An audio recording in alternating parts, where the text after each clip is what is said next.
దాదాపు ఎక్కువ గొడవల్లో నేనే నీకు సహకరించాను. అసలు సతారా సంగతి వదిలే, ఇక్కడ బొంబాయిలో అప్పుడు మీ అందరినీ ఇక్కడి నుంచి బయటికి గెంటేసినప్పుడు అప్పుడు కూడా నీకోసం ఒకటి తెచ్చాను. చూడు, ఏముంది ఇందులో? కొన్ని ముఖ్యమైన కాగితాలున్నాయి. బహుశా నీకు పనికొస్తాయేమో. అది అప్పుడు నువ్వు క్రికెట్ పందెం కాసినప్పుడు కూడా. నీకు గుర్తుందా మన దీపక్ను అపహరించినప్పుడు నువ్వు ఆ ప్రచండ మనుషులతో పోట్లాడుతున్నావు. అప్పుడు నేను కాపాడడానికి ఎవరొచ్చారు? నేను.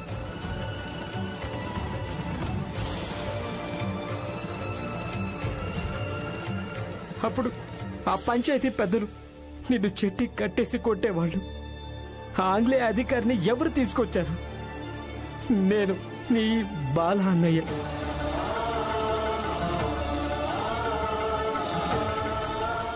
వీళ్ళంతా ఎక్కడి నుంచి వచ్చారు? వీళ్ళందరినీ నేను తీసుకొచ్చాను. అలా అలా ఎన్నోసార్లు నేను నీకు సహకరించాను బీ. కానీ నువ్వు నాకెప్పుడు సహకరించావు? చెప్పు, నువ్వు నాకెప్పుడు సహకరించావు?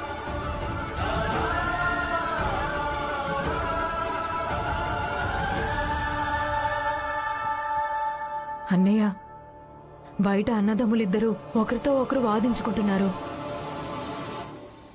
మీరు చెప్పింది నిజమే అన్నయ్య. నేనెప్పుడు మీకు సహకరించలేకపోయాను. కానీ ఎందుకు భీమ్? నువ్వు నాకెందుకు సహకరించలేకపోయావు?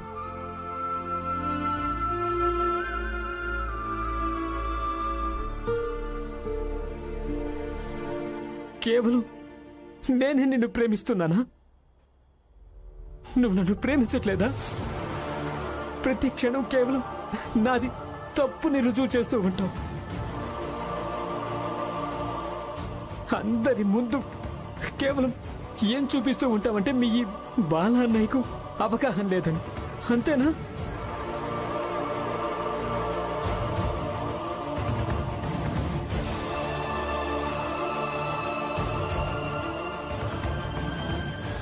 మీరు చెప్పింది నిజమే అన్నయ్య. మీరు నన్ను క్షమించండి.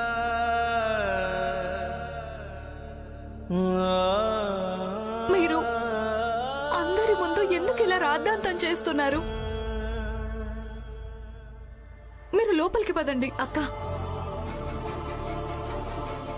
ఇది అన్నదమ్ముల మధ్యలోని విషయం. పారిపోయే రకం కాదు. నాకు తెలిసి ముందుగా రామ్జీ ఇంకా మీరా వెళ్లారేమో. ఇక తర్వాత భీమరావు వెతకడానికి వెళ్ళాడేమో. ఏం జరిగిందో నేను చెప్తాను. ఒకవేళ భీమరావు రామ్జీని అలాగే తన అత్తయ్యను వెతకడానికి వెళ్ళుంటే ముందుగా తను తన కుటుంబాన్ని నిద్రలేపేవాడు, అలాగే వాళ్ళ వెనక వెళ్లేవాడు. కానీ లేదు, అలా జరగలేదు. జరిగిందేంటి? ఏం జరిగిందంటే కుటుంబం అంతా నిద్రలోనే ఉన్నారు. ఇక వాళ్ళు పారిపోయారు. మరి దీనికి అర్థమేంటి హితేష్? చాలా స్పష్టంగా ఉంది, పారిపోయారు.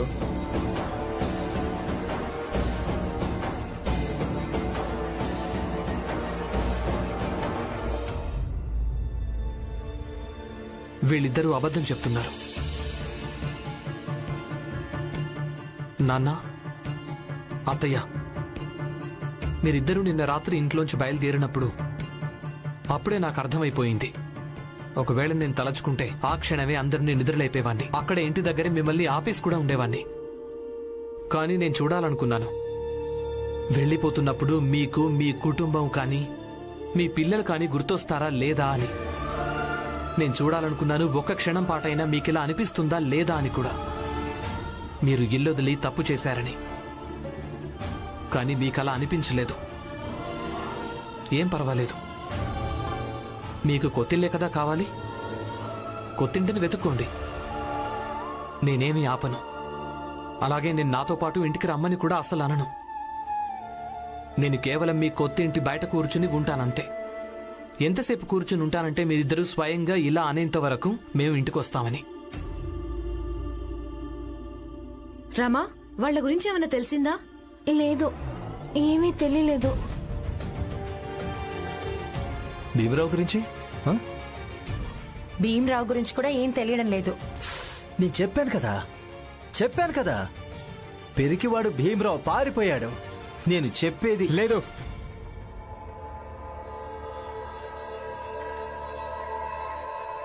వాడేం పిరికివాడు కాదు.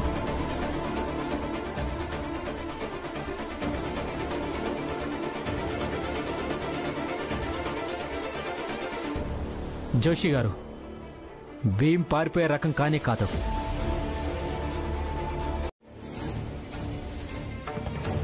చూడు రమా, నువ్వు తనను అలాగే ఆమెను తీసుకొని పనిలోకి పద.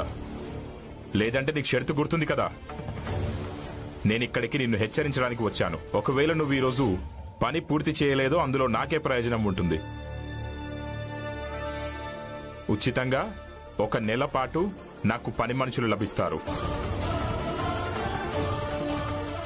రేపు నువ్వు ఈ పని పూర్తి చేయలేకపోతే గుర్తుపెట్టుకో, ఈ పనికి నీకు చిల్లి గవ్వ కూడా ఇవ్వను. ఇక రాబోయే 1 నెల దాకా మీ ముగ్గురు నా దగ్గర ఉచితంగా కూలీ పని చేయాల్సి ఉంటుంది.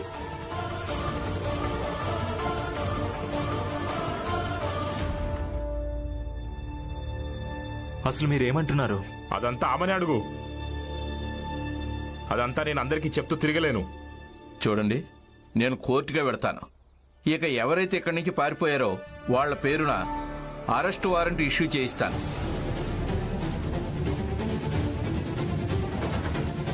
అసలు నడుస్తున్న కేసుని ఇలా వదిలేసి ఎవరైనా పారిపోతారా? వద్దు లాయర్ గారు, ఆయన వెళ్లారు కదా, మావేను పిన్నిని ఖచ్చితంగా తీసుకొస్తారు. కాదు రమాబాయ్, కాదు. వాడు వెళ్ళిపోలేదు, వాడు పారిపోయాడు.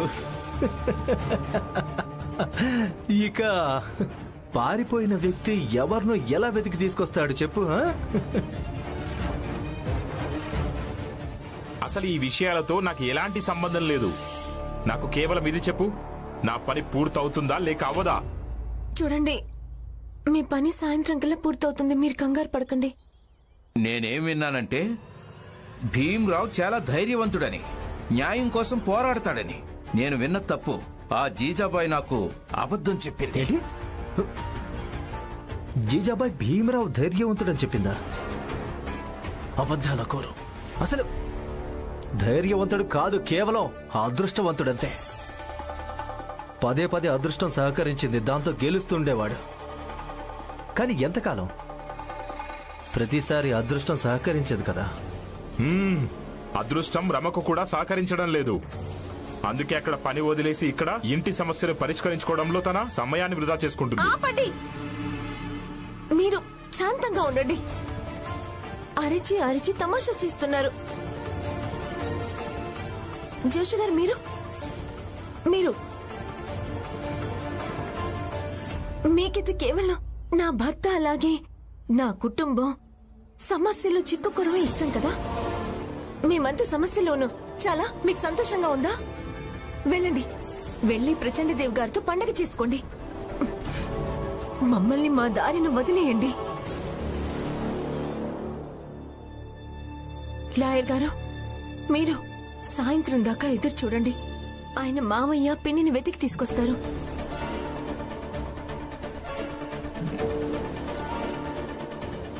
ఇక మీరు నాతో పాటు రండి. పెద్దక్క ఆరోగ్యం బాగోలేదు. నేను లక్ష్మక్క కలిసి పని పూర్తి చేస్తాం. ఆరోగ్యం బాగాలేకుంటే ఏమైంది రమా? నేను కూడా మీతో పాటు వస్తాను. వద్దక్క, మీరు విశ్రాంతి తీసుకోండి. పనంతా మేమిద్దరం కలిసి పూర్తి చేస్తాం. లక్ష్మి, మీరిద్దరూ చాలా ధైర్యవంతులని నాకు తెలుసు. పని మొత్తం చేయగలరు. కానీ నాలో కూడా నమ్మకాన్ని సృష్టించుకోవాలి కదా. నేను కూడా ఇలాంటి కష్టమైన పనులు చేయగలగాలి. అందుకే నేను కూడా మీ ఇద్దరితో పాటు వస్తాను. ఎందుకంటే నువ్వు నీ భర్తను చులకన చేయడం కోసం ఇంకా ధైర్యం చూపించడానికి, అంతేనా? కాదు, మీకున్న ప్రతి చెడ్డ అలవాటుని వ్యతిరేకించడానికి.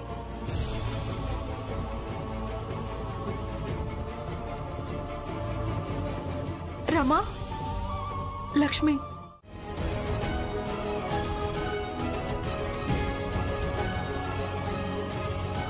వీళ్ళందరూ చేస్తారు. అవును, మీరు నన్ను అడగరా వీళ్ళందరూ ఎవరని? ఎవరు? మేం భీమ్రావుకు రుణపడి ఉన్న వాళ్ళం. ఈరోజు భీమరావు ఇక్కడ లేడు, కానీ మేమందరం ఆయన భార్యకు ఖచ్చితంగా సహాయం చేస్తాం. కొడుకు చదువుకోవడానికి భీమరావు పంపించాడు. దానికి బదులుగా నేను భీమరావు కోసం ఏమీ చేయలేకపోయాను. అందుకే దీపక్ చెప్పగానే వచ్చేసాం. ఇక తన ప్రయత్నాల వల్లనే ముందుగా వీధిలో దీపాలు వెలిగే స్తంభాలు భీమరావు బస్తీకి వచ్చాయి. తర్వాత నేను తన సలహా అడిగాను. ఆ తర్వాత నేను ప్రయత్నించాను. ఇప్పుడు మా వీధిలో కూడా దీపపు స్తంభాలు వచ్చాయి. ఇప్పటిదాకా తనకు కృతజ్ఞతలు చెప్పుకోవడానికి అవకాశం రాలేదు, కానీ ఈరోజు వచ్చింది. అందుకే నేను వచ్చాను. నేను భీమరావుని ఎప్పుడూ చూడలేదు, కానీ తన గురించి నేను చాలా సార్లు విన్నాను. తను మా చిన్న జాతి కోసం ఇవన్నీ చేస్తున్నాడు.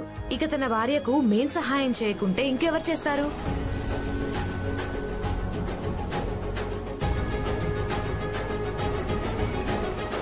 ఈ భీమ్ ఎవరైనా నాయకుడా? అందరూ తన కోసం ఇక్కడికొచ్చేశారు? కాదు, నాయకుడేమీ కాదు, అభినేత. వాడు కొత్త కొత్త నాటకాలు ఆడుతూ ఉంటాడు. ఇప్పుడు సూర్యాస్తమయం వరకు ఈ పని మొత్తం చేయగలరో లేదో చూద్దాం.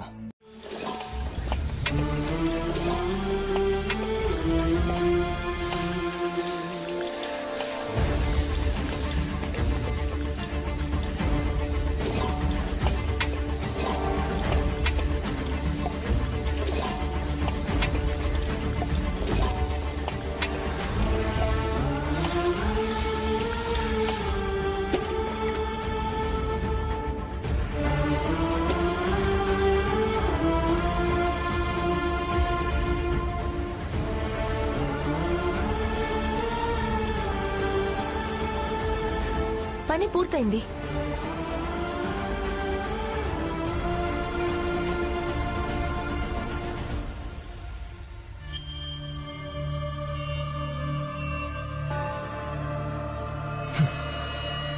ప్రచండదేవ్ గారు, అనవసరంగా మనం మన సమయం అంతా వృధా చేసుకున్నాం. ఈ మట్టి రాళ్ల మధ్యలో నిలబడి, ఈ మూర్ఖుల మధ్యలో నిలబడి మనం మన స్థాయినే దిగజార్చుకున్నాం. పదండి. ఆగండి. ఇక్కడి నుంచి ఇలా అపోహపడి మాత్రం వెళ్ళకండి. సేట్ గారు, మీరేమన్నారు? ఇంతమంది రావడానికి నా భర్త ఏమైనా నాయకుడా అన్నారా? నాయకుడు ఏకుడేం కాదు. నా భర్త ఒక వ్యక్తి కంటే శక్తిలా కనిపిస్తారు. ఈ పోరాటాల పరిభాషలో ఒక ఆశాకిరణం. నిస్సహాయత కంటే ఆయన ఒక నమ్మకం. అది నాకు ఈ రోజే తెలిసింది. అది కూడా వీళ్లను చూసినప్పుడే.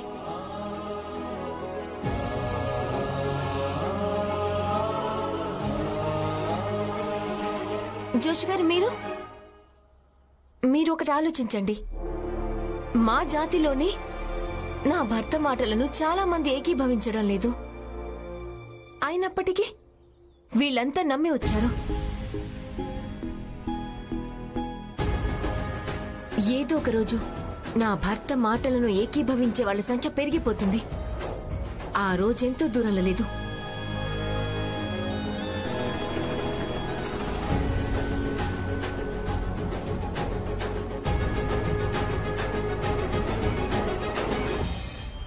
ఏమి కాదు రమాభాయ్, ఎందుకంటే అలాంటి రోజు రానే రాదు. పని చేశారు కదా, కూలి పని అయిపోయిందా? వెళ్ళి నువ్వు నీ పిరికి భర్తను వెతుక్కో.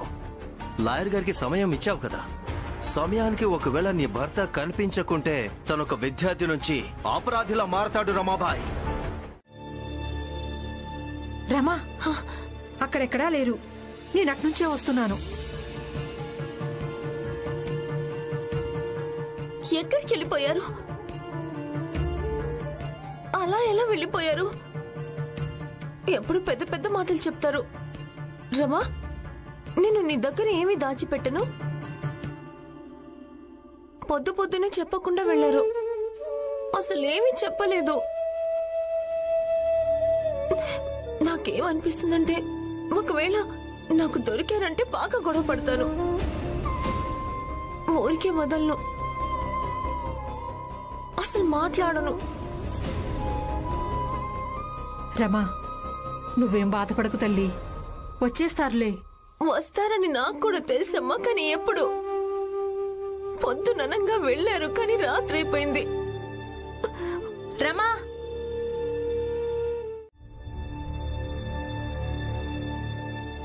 ఇక మీరు వెళ్ళండి, వెళ్ళండి. వెళుతున్నా. మీ ఇద్దరిని రేపు మధ్యాహ్నం తర్వాత కలుస్తాను.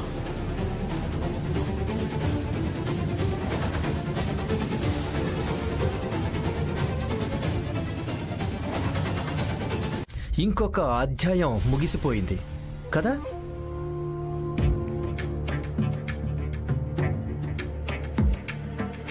ఏంటి అర్థం కాలేదా? నేను మీ అందరికీ ఎన్నోసార్లు చెప్పాను కదా, మీ అందరి జీవితాలు ఒక నాటకం అని. ఆ నాటకంలో లాగానే ఒక్కొక్క అధ్యాయం ముగిసిపోతూ ఉంటుంది. ఇక నేను వస్తుంటాను మీ అందరి జీవితంలో ఈ నాటకం చూడ్డానికి. నరోత్తమ్ జోషి, మీ అపోహల్ని తొలగించుకోండి. మా జీవితాలు నాటకం కాదు, పోరాటం. మీరు ఇంకా ప్రచండ దేవ్ గారు ఇక్కడికి పదే పదే నాటకం చూడడం కోసం రావటం లేదు. నిజానికి మీ మనసుల్లో, మెదళ్లలో ఎక్కడ ఒకడ భయం ఏర్పడిపోయింది. మా ఈ పోరాటంలో మేమెక్కడ గెలుస్తామోనని. ఇక ఇదే భయం, ఇదే ఆందోళన మిమ్మల్ని మళ్ళీ మళ్ళీ ఇక్కడికి లాక్కుంటూ తీసుకొచ్చేస్తోంది. ఏమన్నావు?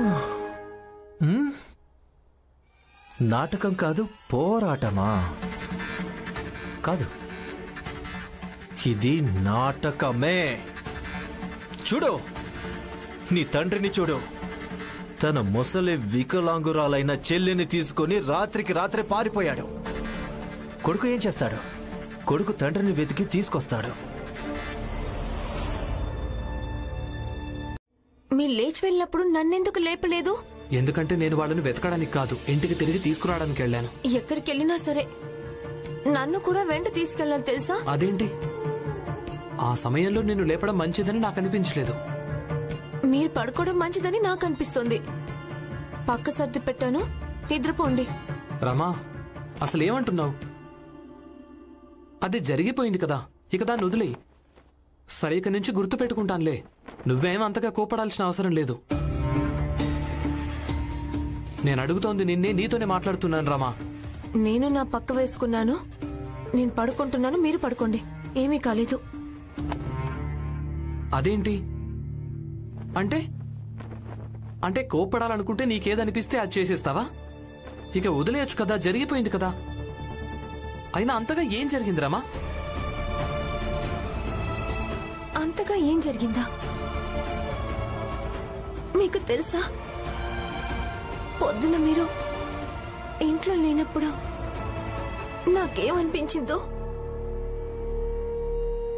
ఏమనిపించిందంటే మీరు నన్ను వదిలేసి వెళ్ళిపోయారని. మీరలా ఎప్పటికీ చెయ్యరని నాకు తెలుసు. కానీ ఒకవేళ చెప్ప పెట్టకుండా వెళ్ళిపోతే ఏమనిపిస్తుంది? మీకు దూరం అవుతున్నానన్న ఆలోచనే నాకు భయం వేస్తుంది. ఒకవేళ నాకు చెప్పే చదువుకోవడానికి లండన్కి వెళ్ళినా కూడా 5-6 ఏళ్ల దాకా రాకపోయినా కూడా నేను ఏమాత్రం బాధపడను, నేనేం కోప్పడను. కానీ ఒకవేళ ఒక్కరోజైనా చెప్ప పెట్టకుండా వెళ్ళారంటే కోపడమే కాదు, ఏడుస్తాను తెలుసా?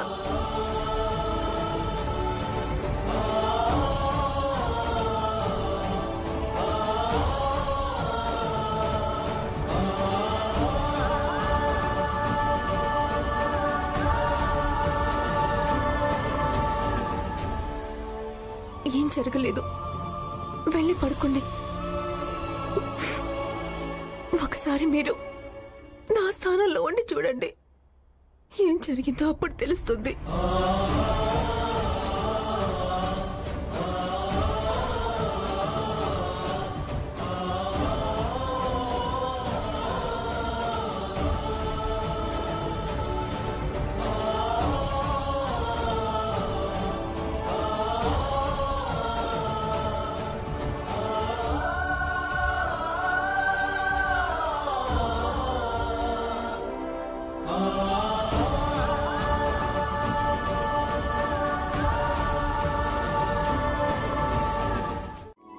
వచ్చారు కదా?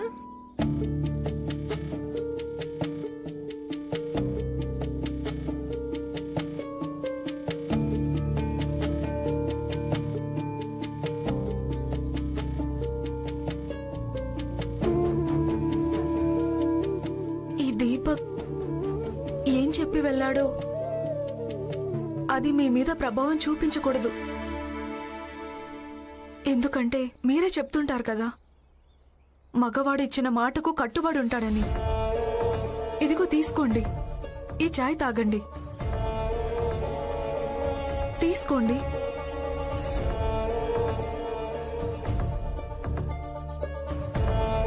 తాగండి.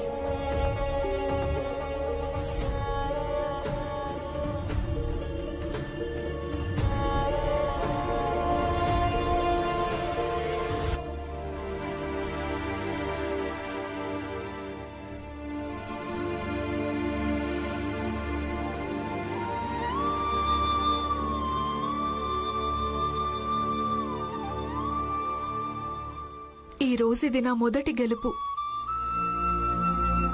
ఇక దీంతో పాటే నాకు అలాగే నా భర్తకు ఉన్న ఏ బంధం ఓడిపోతుందో దానికొక కొత్త ఆశ పుట్టుకొచ్చింది.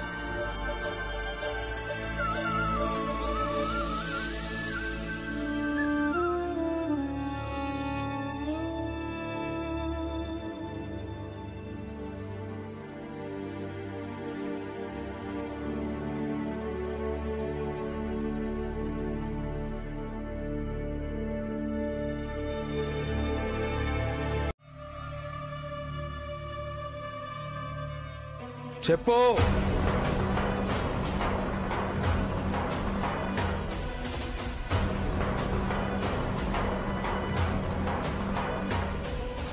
ఏం పర్వాలేదు.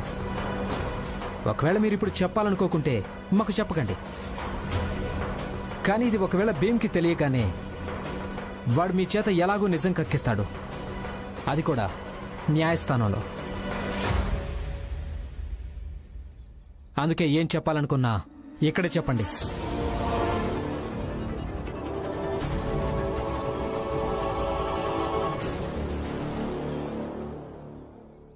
చెప్పనా?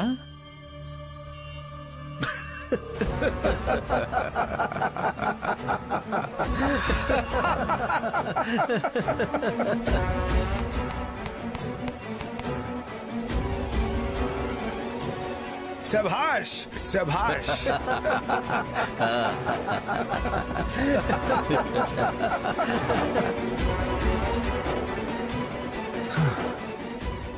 ఏమైంది? అర్థమైంది కదా?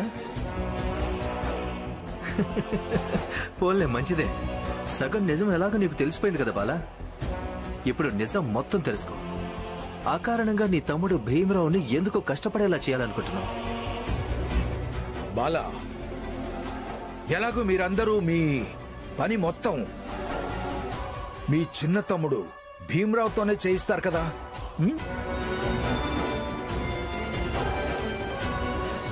ఏంటలా చూస్తున్నా?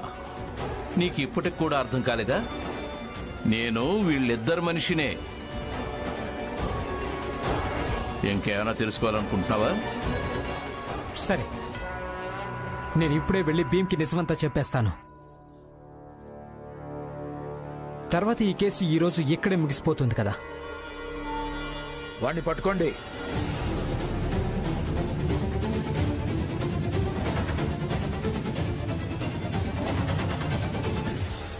ఎంత ఎత్తులోనైనా ఎగరని ఏదో ఒక రోజు దానికి ఎలాగూ చిల్లు పడుతుంది.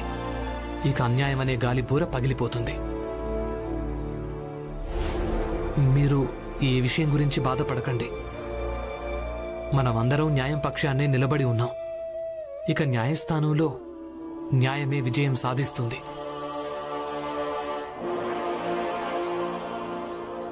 అన్నయ్య, జీజాబాయి ఈ విధంగా తన లాయర్ని పంపించి మనల్ని ఓడించలేదు. తను మొత్తం కుటుంబం మీదే తప్పుడు ఆరోపణ చేసి మన ఇంటి పరువుని కోర్టు దాకా తీసుకుని వెళ్ళింది.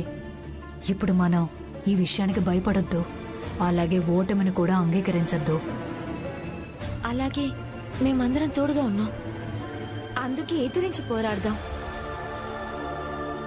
కానీ మామయ్య, చట్టపరమైన పోరాటం ముగిసిన తర్వాత మనలో మనకున్న పోరాటం సాగుతూనే ఉంటుంది. అందుకే మీరు అత్తయ్య చెప్పింది వినడమే మంచిది. అవును మామయ్య, ఎందుకంటే మీరు అత్తయ్య కలిసి ఒక బిడ్డను దత్తత తీసుకుంటే ఈ పోరాటంలో మీకు సరైన ఫలితం దొరుకుతుంది. దీంతో ఒక మహిళ గెలుస్తుంది. తను న్యాయం కోసం గొంతెత్తింది. రమా, నేను ఒకే మాట ఎన్నిసార్లు చెప్పాలి? అలా ఎప్పటికీ జరగదు. ఏది ఏమైనా సరే జీజాబాయ్ పంతాన్ని నేను ఎప్పటికీ ఒప్పుకోను, అలాగే నెరవేర్చను కూడా. మావయ్య, దీని గురించి తర్వాత మాట్లాడుకుందాం. మీరు న్యాయస్థానానికి వెళ్ళడానికి ఏర్పాట్లు చేసుకోండి. ఇక నేను అలాగే రమా అందరి కోసం వంట వండుతాం. రమా, పద. రామ్జీ, రామ్జీ బయటికి రా. రామ్జీ,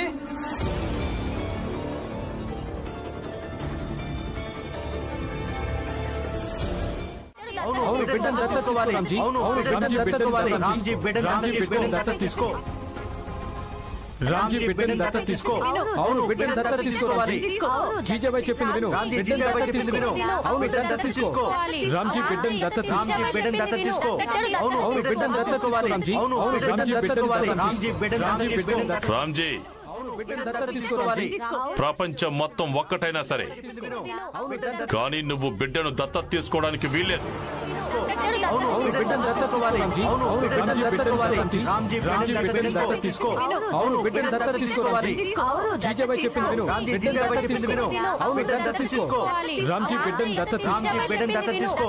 అవును బిడ్డను దత్తత తీసుకోవాలి. రామ్జీ, అవును బిడ్డను దత్తత తీసుకో. అవును బిడ్డను దత్తత తీసుకోవాలి. జీజాబాయ్ చెప్పింది విను. బిడ్డను దత్తత తీసుకో. అవును బిడ్డను దత్తత తీసుకో. రామ్జీ బిడ్డను దత్తత తీసుకో.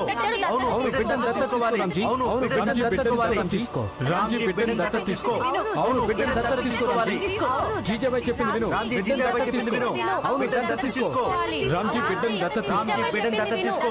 అవును బిడ్డను దత్తత తీసుకోవాలి. రామ్జీ, అవును రామ్జీ బిడ్డను దత్తత తీసుకో. అవును బిడ్డను దత్తత తీసుకోవాలి. జీజాబాయ్ చెప్పింది విను. బిడ్డను దత్తత తీసుకో. అవును బిడ్డను దత్తత తీసుకో.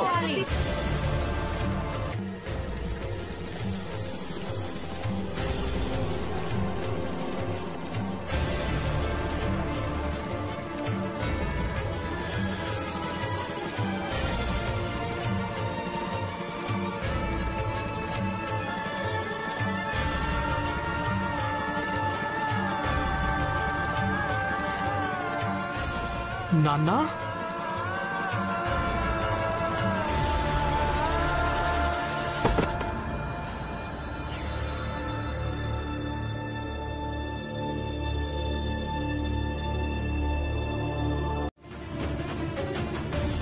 తను కోరిన కోరికలేమీ తీర్చడం జరగదని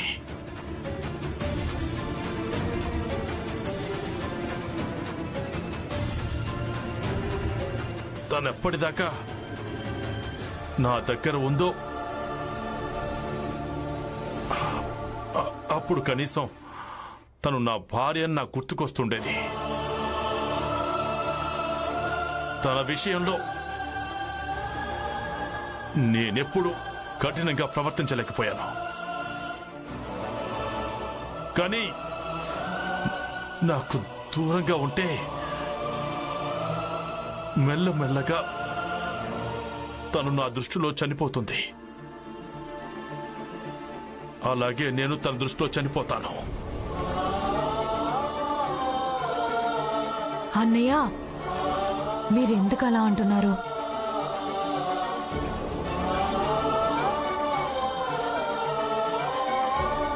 ఆనందన్నయ్య, మీరెళ్ళి డాక్టర్ గారిని తీసుకురండి.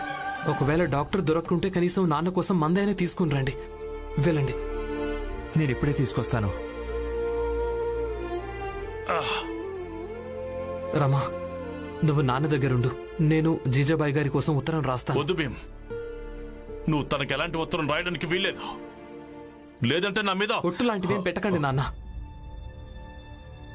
ఈ రోజు నేను మీ ఒట్టును అసలు పట్టించుకోలేను. అయినా ఈరోజు మీ భార్య కాదు, ఈ ఇంట్లో ఏళ్ల తరబడి ఉన్న ఒక సభ్యురాలికి ఉత్తరం రాయబోతున్నాను.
ఈ ఉత్తరం జీజాబాయి గారికి ఇవ్వండి.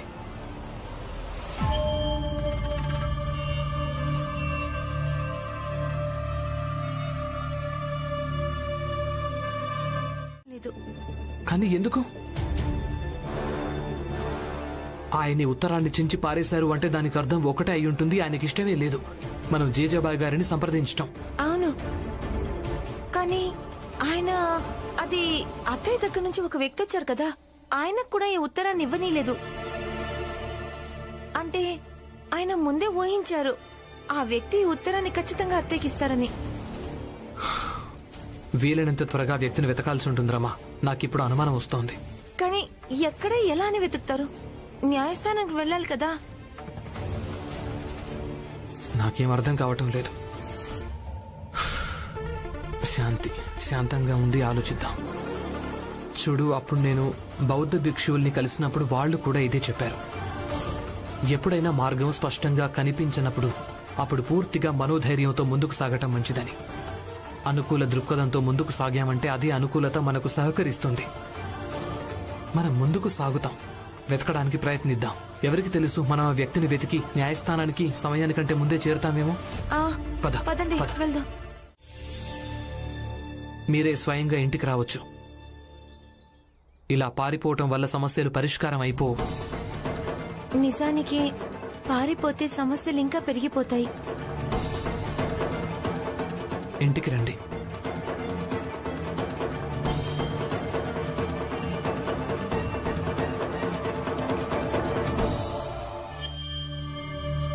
ఇదిగో అక్క,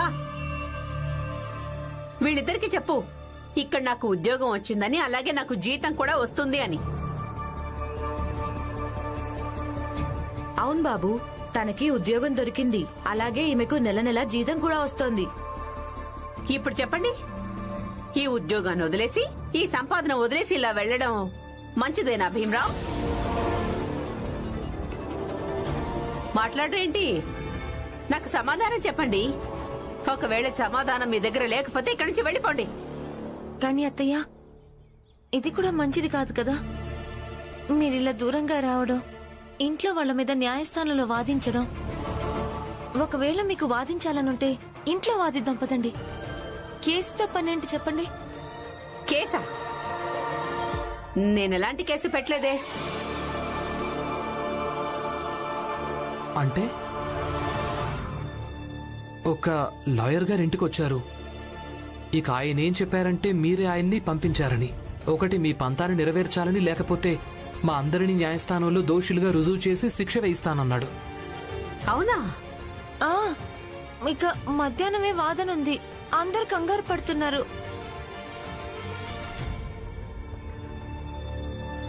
నేను ఆ లాయర్ని కలవాలి. మీరు నన్ను తన దగ్గరికి తీసుకువెళ్ళండి.